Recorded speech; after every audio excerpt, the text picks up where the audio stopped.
Hey, what's up, guys? This is the Scrub here. I'm actually here with probably a very well-known name, Chuck Hubert. Hi. He does a lot of great voice acting from probably one of your many favorite shows.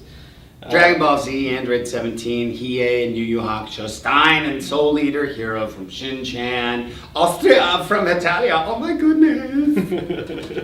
Awesome. It's very exciting. Awesome. So how did you find yourself getting into voice acting? Actually, a friend of mine was an actor with me in a theater company, and he said, "Hey, they're doing auditions for Dragon Ball Z down at this bank building," and I was like, "A bank?" It sounded like a scam or something. I was like, whatever that is. And so I said, okay. I remember I almost didn't go. I set up the audition and I almost skipped it. And I was like, so glad I didn't. I went in and this bald head dude, Chris, said, "Hey, I'm Chris Sabat, coming here to audition." And I did. And, I first walked in, I was like, do I have to open an account to audition? I mean, back in the day, it was like all VHS tapes and whatnot. It was when everything was still really small. And then I got that. And then the next big one I got was Hiei and Yu Yu Hakusho, and then it just kind of kept going from there. Okay. Were you familiar with as far as animes, or was this something that you kind of just jumped right into? I knew of anime, from back in college, and even from being a kid, Star Blazers and G-Force and Speed Racer, and and then Akira, and then it sort of went away after college for a while because I guess I was busy working instead of being a slacker college. And then it came back to me when I started Dragon Ball Z, but I really didn't get into it until Yu Yu Hakusho because I didn't realize the fandom was so huge. Where do you find yourself a lot as far as if anybody who wants to get into voice acting, how would you like the typical way to get into voice acting is to first be an actor, like study acting, because it's very hard as an actor just to make your living just doing one thing. You almost always have to do several things. But now today with the internet, a lot of people can make their money just by being like a really great grumpy looking cat. You know what I mean? That's all you have to do to make your bread. So I think everybody's got some contribution they can make to the YouTube universe, the YouTube-universe. And that's always the way I tell people to start. If you got some sort of voice acting thing you want to do, take a picture of, put a hat with some sunglasses and take a picture of it and move it and then say, "Oh, hi, I am Mr. Hat. It's good to meet you." And then tell whatever story it is you want to tell. But if you wanted to get into traditional voice acting, you'd have to be in the Dallas-Fort Worth area or the Los Angeles area, pretty much. Okay. And then you just become an actor, and Funimation holds auditions. I think there's information on their website as to how to do that. But other than that, you get an agent, and to get an agent, you get a headshot and a resume and a cover letter, and you submit it to them. And they'll look at it and go, "I'm sorry, I despise you." Or they'll go, "Oh my God, you're amazing."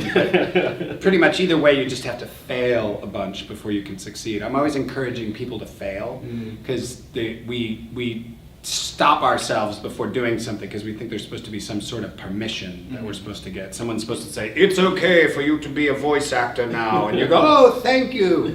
But waiting for someone's permission is a waste of time. You just need to say, "That's what I want to do, and I'm going to go fail at it today." And you'll fail at it the first couple of times, and then you'll have a little success, and then eventually you succeed on a really grand scale. And that's the goal, is to just keep failing. Because until you fail, you're not going to succeed. People think failure is something to be avoided. Failure is the path to success, whether it's voice acting or being a really good veterinarian. I don't know. Taking us on the, I want to do what Dad does. I've got 6 kids. They all take and have taken, most of them. Some of the younger ones haven't. But I used to be a principal of a school, a small private Catholic school in Keller, Texas, called St. Bernadette Academy. And I used to teach the drama in the school. And so I've taught all my children acting, except Max, Sophie a little bit, Max and the youngest Juliet, Josh, Sebastian, Gabriel, Sophie, Max, Juliet, all 6. So they all learn.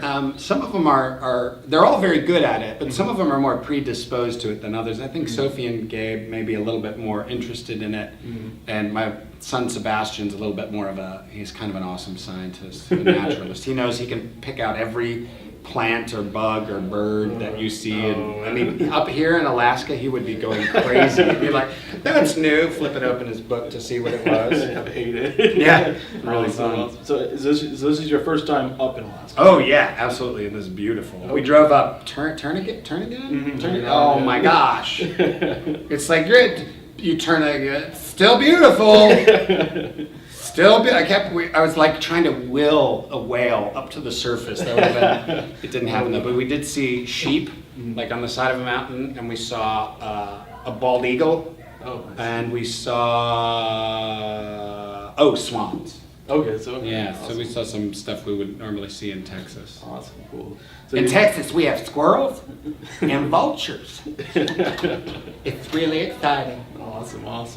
Well, cool. Well, I appreciate you letting us do this interview. Yeah, absolutely. And, hopefully we see you again next year. Awesome, Jeremy. All right, cool. Nice to meet you. Awesome, and we will catch you guys later. All right? Peace.